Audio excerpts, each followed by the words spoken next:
네, 맥형입니다. 오늘은 서감생 소금구이입니다. 24년도 8월 혜성처럼 등장한 서감생 소금구이는 정말 많은 사람들에게 관심을 불러일으켰는데요. 다양한 SNS에서 보기만 해도 이거는 꼭 방문 각이다 해서 수많은 인플루언서들이 방문을 했다고 합니다. 용산의 주택가에 입점해서 주변의 상권의 활력까지 불어넣은 대단한 브랜드인데요. 이 영상을 시청하고 계시는 가지 못했던 분들을 대신해서 직접 경험하고 느낀 것들을 정리해서 이야기를 해드리고요. 여러분들이 고깃집이나 다양한 창업 아이템에 관심이 있다면 이와 같은 벤치마킹 사례를 통해서 적용점을 찾아보고 어떻게 해야 올바르게 외식 사업을 확장해 갈 수 있는지 인사이트를 얻어가면 좋을 것 같습니다.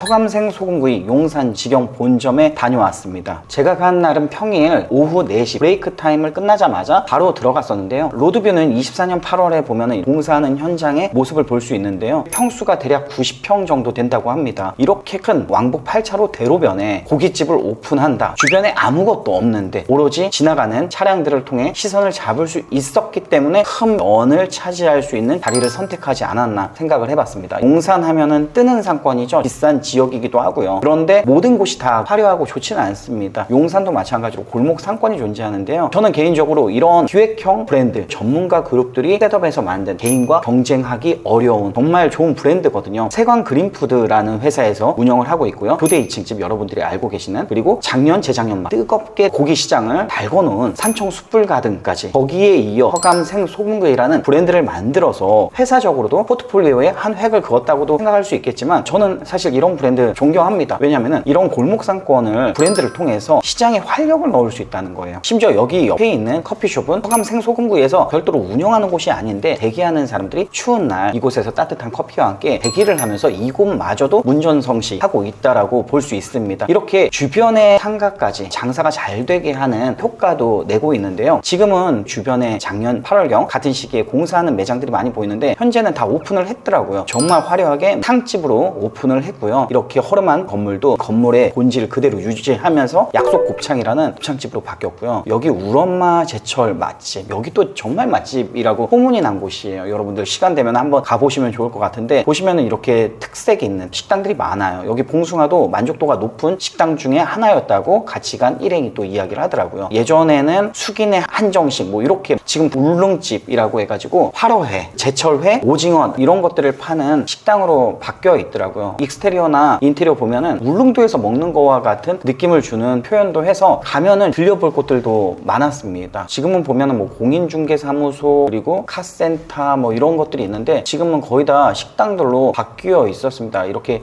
주택이 하나씩 식당으로 변화하는 모습들을 볼 수가 있었는데요. 그래서 시장에 활력을 불어넣을 수 있는 훌륭한 아이템들이 골목상권에 들어오는 걸 좋다고 생각을 합니다.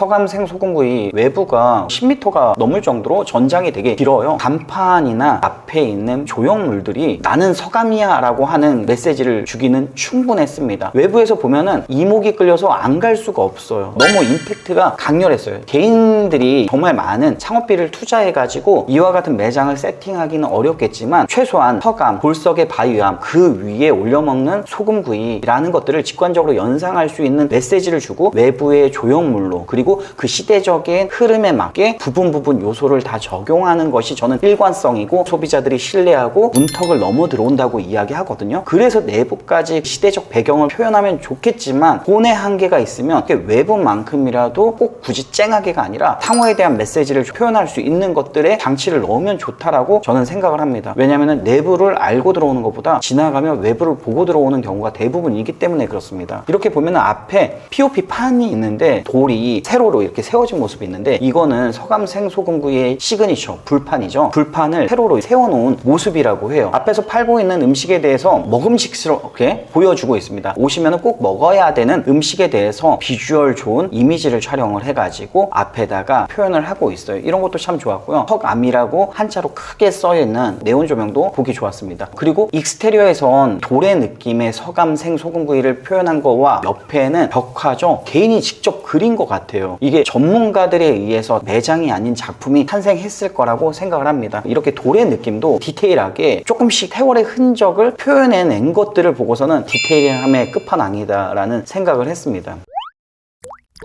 자, 내부의 인테리어, 저는 개인적으로 산청수풀 가든과 비슷하다. 그 시대의 느낌이. 그러면서 더 나아가서 큰 바위가 눈에 띄었습니다. 저런 조형물을 안에다 넣을 수 있다니 대단하다라는 생각과 함께 만져보고 싶었습니다. 진짜 돌인가? 해가지고 만져봤는데 돌이 아니더라고요. 표현한 것 자체가 대단하다라고 느꼈고, 그리고 먼저 눈에 띈 건 바로 이 아이스크림 기계죠. 세광 그린푸드 하면은 후식으로 먹는 아이스크림 참 맛있다. 저희가 그날 2차, 3차 옮겨가며 식당에서 벤치마킹을 했는데요. 사람들이 다 여기에 있는 아이스크림을 종이컵에 뽑아 와가지고 다른 식당에서 다 드시고 계시더라고요. 허감 생소금구이 먹었어 막 이런 느낌을 전달을 하고 있었습니다. 그리고 여기에서 하나의 장치를 하나 만든 거는 결제 후에 꼭 먹을 수 있다라는 거죠. 결제 전에 먹게 되면 회전이나 여러 가지 문제가 있어서 일반적인 손님들의 대부분 다 결제하면은 정말 양도 가득가득 따라가는 분들도 많이 계시더라고요. 그만큼 맛있기 때문에 그렇다고 저는 생각을 했습니다. 인테리어는 대략 이렇습니다. 평수가 약 90평 정도 된다고 해요. 생각보다 자바라 설치가 안 되어 있어서 바닥이 미끈거릴 거라고 생각했는데 전혀 그러진 않았어요. 가자마자 눈에 띈 거는 돌판, 서감, 돌석, 바위함, 메시지를 이 장치로까지 계속 연결을 하고 있잖아요. 불판을 보여주는 거 자체가 나는 이런 사람이야 라고 하는 거와 같다고 하거든요. 특히나 고깃집에서는 이게 진짜 돌로 착각하시는 분들이 있어요. 만져보면 주물 코팅 팬이에요. 그리고 그 시대의 배경을 연출하기 위해서 수저통도 옛날 수저통을 쓰고 있었고요. 이렇게 보면은 밑에 다양한 장치들이 있더라고요. 그냥 서빙을 편리하게 할 수 있는. 그런데 개인적으로 아쉬웠던 부분은 저희가 6명이 갔는데 잔이 2개가 깨져 있었고 잔이 2개가 살짝 지저분했습니다. 이와 같은 거는 바로바로 서빙하기는 좋으나 관리 면에서는 용이하지 않다라는 걸 저는 느꼈거든요. 이렇게 불판 밑에 보면은 린나이 가스레인지, 정말 스스로 열을 가해야 될 것 같은 비주얼에서 이렇게 린나이 가스레인지를 보니까 되게 정감이 가더라고요. 효율 면에서는 최상인 것 같아요. 가스 연결을 테이블마다 해야 되는 단점이 있을 수 있겠지만 저는 이 공간이 가장 안고 싶었어요. 올라가서 내려다보면서 먹는 느낌이 이색적이고 색다를 것 같습니다. 이 안에 서감을 알려주는 내부 인테리어에 이 돌바위 하나가 정말 모든 걸 다 했습니다. 돌의 재질을 표현을 했다라는 것 자체가 진짜 전문가들이 만들면은 이렇게 만들 수 있는 거구나. 그러다 보니까 개인 장사하는 사람들이 더 공부하고 노력해서 어느 정도 수준까지 올려야 되겠다. 이게 외식업도 어느 정도 되면은 상향 평준화가 되겠구나라는 생각도 했습니다. 이렇게 잘하는 곳들이 등대 역할을 해야 또 보고선 따라가거든요. 과거에 집에서 음식만 맛있게 하면 나와서 식당 있지만 브랜딩이 되어 있지 않으면 외부와 내부, 오브제와 같은 장치들이 일관성 있게 연결되지 않으면 고객은 굳이 거기까지 찾아가지 않거든요. 왜냐면 기억에 안 남아요. 기억에 남는 매장을 만들려면 여러분 이와 같이 해야 된다라는 것들을 벤치마킹 영상을 통해서 느꼈으면 좋겠습니다.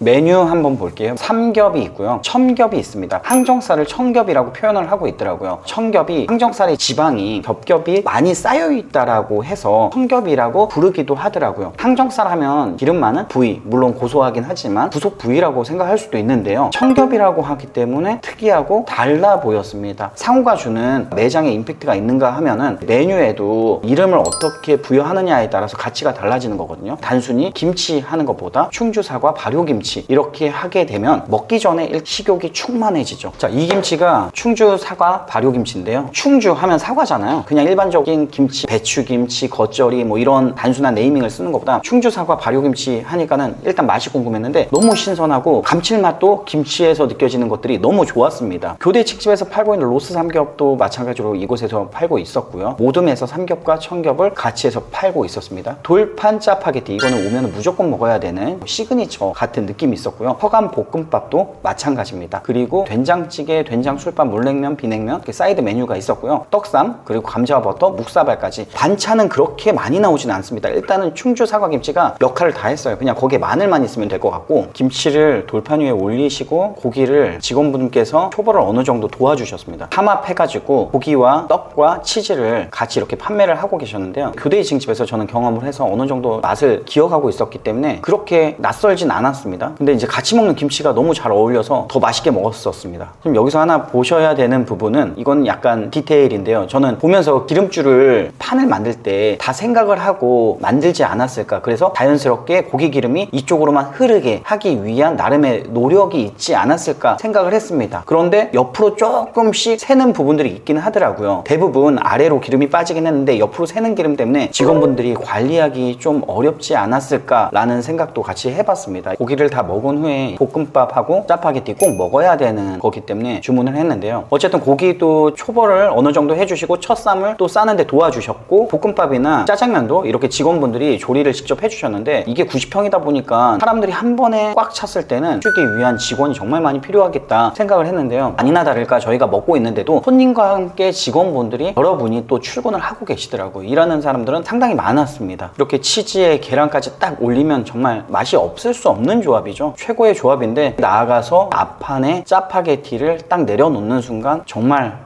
끝났다, 최고다 라는 생각을 했습니다. 저는 그냥 짜파게티 해가지고 그냥 이 돌판 위에 얹어준다라고 생각을 했는데요, 그게 아니라 약간 양념을 좀 더 진하게 했어요. 제가 알고 있는 봉지라면의 짜파게티와는 맛 자체가 훨씬 더 진하게 느꼈고요. 이렇게 살얼음 무생채 몽탄에 있는 거죠. 짜파게티와는 최고의 궁합. 여기다 치즈를 이렇게 2개를 던지고 계란을 2개를 딱 올리는 순간, 지금 영상을 찍고 있는 이 시점에도 정말 배가 고픕니다. 이런 조합을 만들어야 사람들이 찾아올 수 있구나. 이렇게 평범한 음식인데 돌판 위에 올림으로써 찾아가서 먹어야 되는 음식이 됐고, 돌판의 정체성을 알려주기 위해서 외부와 내부에 표현했다는 거, 이게 바로 브랜드고요. 사람의 입에서 입으로 전달이 되고 이게 브랜딩이 되는 거죠.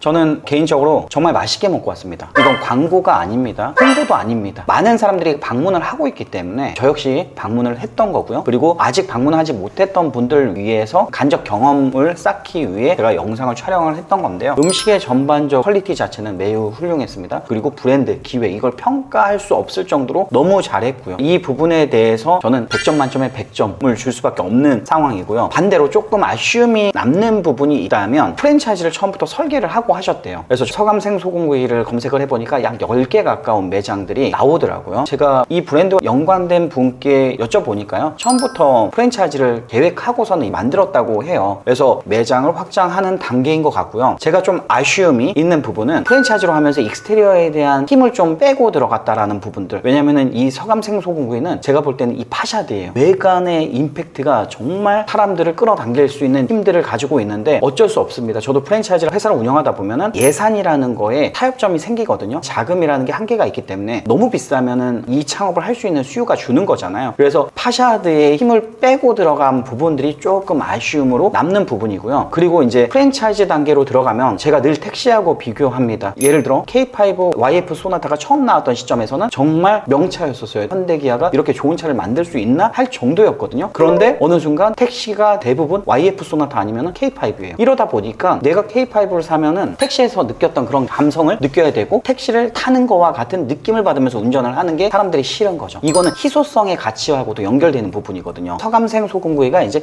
프랜차이즈로 들어가면서 전국에서 편리하게 진입해서 만날 수는 있지만, 사람들이 느끼는 기대감, 줄을 서서 오랜 시간 기다려서 먹을 수 있는 시간 대비 필요한 노력, 이와 같은 것들이 이제는 굳이 그렇게 안 해도 어디 가서 먹을 수도 있잖아요. 그러면서 이제 전바점 같은 것들이 생기면서 실망을 하게 되는 순간들이 오기 때문에 이런 부분들이 아쉬움으로 저는 개인적으로 남았습니다. 그래서 그만큼 프랜차이즈는 확장성 면에서는 좋지만 지속 가능성 면에서는 이와 같은 전바점이나 운영적인 부분들, 제약들이 존재하기 때문에 이런 부분들이 좀 아쉬운 부분이라고 생각을 했습니다. 마찬가지로 삼겹살이라는 품목 자체가 가지고 있는 힘이 크게 강하지 않아요. 우대갈비 하면은 특별하니까 찾아가서 줄을 서서 먹는데요. 삼겹살과 같은 거는 오늘 못 먹으면 다음에 가지, 그리고 여기서 못 먹으면 저기 가서 먹으면 되지, 저기서 못 먹으면 여기서 먹으면 되지, 이러면서 뿔뿔이 흩어지는 거죠. 이와 같은 것들이 전바점으로 이어지면은 성장하는데 좀 어려움이 있을 수 있다라는 생각을 했습니다. 하지만 훌륭한 기업이 운영하기 때문에 전바점 없이 전국 어디에서도 경험을 할 수 있는 브랜드로 만들 수 있다라고 저는 한편으로 생각을 하고 있습니다. 그리고 마지막으로 우려되는 부분이에요. 서감생 소금구이가 이 용산이라는 물론 좋은 상권이지만 주택가가 밀집한 골목 상권에서 혜성과 같이 등장해서 이 상권의 활력을 불어일으켰단 말이에요. 그 시점에 정말 많은 부동산이나 주택들이 일반 음식점으로 전환을 했습니다. 프랜차이즈가 들어오는 게 아니라 개개인들이, 잘하는 사람들이 입점을 해서 컨셉에 힘을 줘서 사람들이 찾아올 수 있는 공간으로 모두의 힘으로 이렇게 만든 상권인데요. 그러다 보면은 임대료를 계속 올리기 시작합니다. 왜냐면 임대료가 올라가야 건물의 가치가 상승이 되거든요. 사람들이 그렇게 줄을 서고 찾아오기 때문에 건물주 눈에는 나 월세 더 올려받아도 되겠네라는 생각을 또 가질 수 있거든요. 이렇게 하다 보면은 말 그대로 예술인과 같은 외식 사업가들, 이런 사람들이 상권을 살렸는데 건물주분들의 무리한 임대료 상승으로 젠틀리피케이션 현상이 일어나지 않을까. 그래서 그래서 그런 부분들이 제발 생기지 않길 바라면서 이 영상을 시청하시는 그 주변에 상가 분양주 내지는 건물주 분들께서는 이런 분들이 오래오래 장사할 수 있도록 임대료에 대해서 만큼은 좀 오래오래 장사할 수 있는 배려를 해주면은 공반, 통장할 수 있지 않을까. 이게 바로 상생이지 않을까 생각을 합니다. 오늘 벤치마킹은 서감 생소금구이에서 했고요. 앞으로도 서감 생소금구이 가지 않았던 분들은 꼭 한번 방문해서 브랜드에 대한 기획과 철학 이런 것도 한번 느껴봤으면 좋겠고요. 당연히 맛있는 음식도 드셔보시기를 권하면서요. 여러분들이 이 영상 통해서 외식업의 방향을 어떻게 가져가야 될지를 조금 느꼈으면 좋겠습니다. 오늘 영상 여기까지 하겠습니다. 끝!